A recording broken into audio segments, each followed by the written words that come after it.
حالت حیض میں خواتین سے متعلق بہت ساری بے اعتدالیاں دنیا کے ہر مذہب میں رہی ہیں۔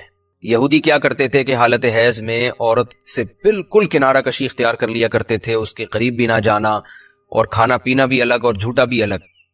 تو بعض مذاہب میں کوئی فرق ہی نہیں تھا کہ حالت حیض عورت پاکی کے ایام میں۔ تو جب اسلام دنیا میں آیا تو صحابہ کرام کو یقیناً یہ خیال پیدا ہوا کہ بھئی اب اسلام کے اس بارے میں کیا احکام ہیں کہ جب خواتین مینسز کی حالت میں ہوتی ہیں شادی شدہ، تو کیا ہم ان سے ہم بستری کر سکتے ہیں یا نہیں کر سکتے، کیا اس کے احکامات ہیں؟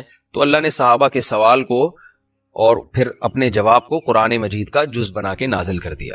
وَيَسْأَلُونَكَ، اور یہ لوگ آپ سے سوال کرتے ہیں، عن المحیض، حیض کے بارے میں۔ تو حیض کے بارے میں سوال نہیں تھا، اصل میں سوال یہ تھا کہ حالت حیض میں زوجہ سے ہم بستری جائز ہے یا نہیں ہے، تو قرآن نے اس کی طرف اشارہ کر دیا۔ قل، اے نبی آپ ان سے کہہ دیجئے، ہوا اذن، اذن اصل میں تکلیف کو بھی کہتے ہیں، گندگی کو بھی کہتے ہیں، تو یہاں گندگی مراد ہے کہ وہ گندگی ہے۔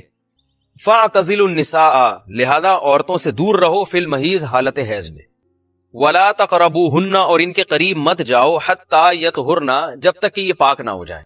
تو اس میں قرآن مجید نے جو لفظی ترجمہ ہے وہ قرآن کی آیتوں کا یہی ہے کہ ان سے کنارہ کشی اختیار کر لو، لیکن احادیث سے ہمیں پتہ چلتا ہے کہ یہاں کنارہ کشی اختیار کرنا یہ کنایا ہے ہم بستری کرنے سے، یعنی ان سے ہم بستری کرنا تمہارے لیے جائز نہیں ہے۔ کنارہ کشی سے وہ جو یہودی کر لیا کرتے تھے وہ مراد نہیں ہے یہاں پہ، اور اس کی تفصیل احادیث میں۔ تو قرآن نے چونکہ صاف لفظوں میں جماع کا ہم بستری کا ذکر نہیں کیا تو صرف کنایوں سے کام لیا ہے قرآن مجید نے۔ فاعتزلوا النساء، ان سے اعتزال کرو، یعنی دور رہو ان سے۔ دور رہنے کا مطلب صرف دور رہنے سے یہ مراد ہے، صحیح حدیث ہے، نبی صلی اللہ علیہ وسلم نے فرمایا، اصنعوا کل شیء الا النکاح، حالت حیض میں اپنی زوجہ کے پاس تم جا سکتے ہو، سب کچھ کر سکتے ہو سوائے جماع کے۔ تو انٹرکورس جو اسے کہا جاتا ہے وہ حلال نہیں ہے۔ تو باقی نبی صلی اللہ علیہ وسلم نے فرمایا کہ ایسے کنارہ کشی کہ بالکل اس کا جھوٹا نہ پیو اور بالکل دور ہو جانا، اس کی اسلام میں اجازت نہیں ہے، اور نہ بستر الگ کرنے کی ضرورت ہے۔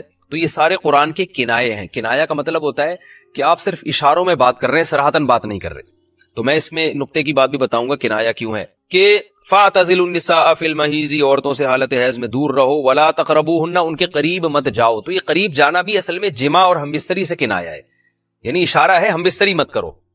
تو جماع کا صراحتاً ذکر نہیں کیا جا رہا، تو مراد وہی ہے کنایا، کنائے میں بات کی جا رہی ہے۔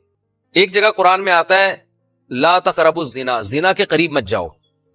تو ممکن ہے کسی کو اشکال ہو کہ وہاں تو ہم یہ کہتے ہیں کہ زنا کے قریب بھی مت جاؤ، تو وہاں قریب نہ جانے سے ہم حقیقی معنی مراد لیتے ہیں کہ بھئی زنا، ایسا کام کرنا جو زنا یعنی زنا تک لے کر جاتا ہے وہ بھی تمہارے لیے حرام ہے۔ تو وہاں تو یہ ترجمہ کرتے ہیں، تو یہاں بھی وہی ترجمہ ہونا چاہیے، ولا تقربوہن، ان عورتوں کے قریب بھی مت جاؤ۔ یا مطلب کیا ہے کہ اس گھر میں بھی نہ رہو، اس کمرے میں بھی نہ رہو جہاں تمہاری جو بیوی رہتی ہے جو مینسز کی حالت میں ہے۔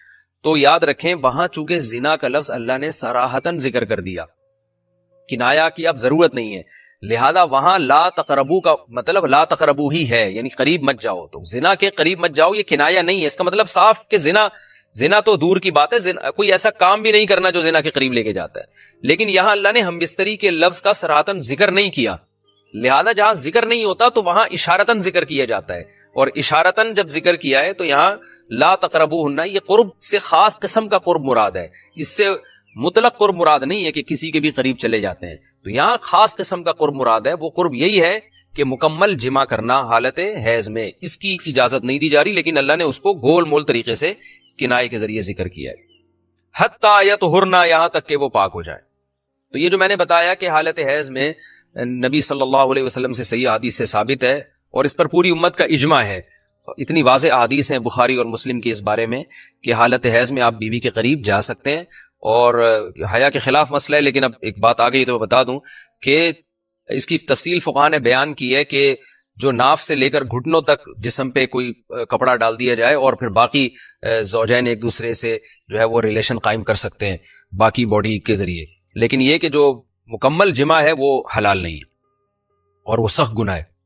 آگے اللہ نے ارشاد فرمایا فَإِذَا تَطَهَّرْنَ، پس جب وہ مکمل پاک ہو جائیں، فَأْتُوهُنَّ، تو پھر تم ان کے پاس آؤ۔ اب یہ بھی دیکھیں ان کے پاس آؤ یہ کنایا ہے جمع سے، یہ نہیں کہ آپ کی زوجہ جو ہے وہ جب حیض سے پاک ہوئی ہے تو آپ اس کے پاس جا کے چائے پی سکتے ہیں، وہاں بیٹھ کے کھانا کھا سکتے ہیں، یہ مراد نہیں ہے، یہ سب کنایہ اور اشارتاً قرآن بات کر رہا ہے۔ فاتوہن تو ان کے پاس آؤ، یعنی مطلب ان سے تم جمع کر سکتے ہو، جمع کرو ان سے، من حیث امرکم اللہ، ایسے جیسے اللہ نے حکم دیا ہے۔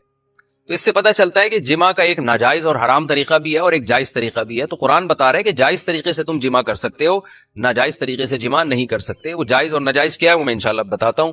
ان اللہ، بے شک اللہ تعالیٰ، یحب التوابین، توبہ کرنے والوں سے بھی محبت کرتا ہے، ویحب المتطہرین، اور تطہر جو ہے نا یاد رکھیں، دیکھیں یہاں دو لفظ استعمال ہوئے ہیں، ایک استعمال ہوا ہے طہورا یطہرو حتی یطہرنا، اس کا مطلب ہوتا ہے پاک ہو جانا، اور ایک ہوتا ہے تطہرنا، باب تکلف ہے، یعنی تھوڑا تکلف سے پاک ہونا، اہتمام کر کے۔ ایک پاک تو یہ ہے کہ بس چلو بھی پاک ہو گئے، ایک ہے کہ بہت یعنی پاک صاف رہنے کی بڑی کوشش کرنا۔ تو جو صفائی پسند لوگ ہوتے ہیں نا، وہ جب تک صفائی کا خبط ان کے اوپر سوار نہیں ہو جاتا اور تکلف نہیں کرتے، اس وقت تک پاک صاف وہ رہتے نہیں ہیں۔ تو اس لیے اللہ تعالیٰ نے تکلف کے ساتھ طہارت کا حکم دیا۔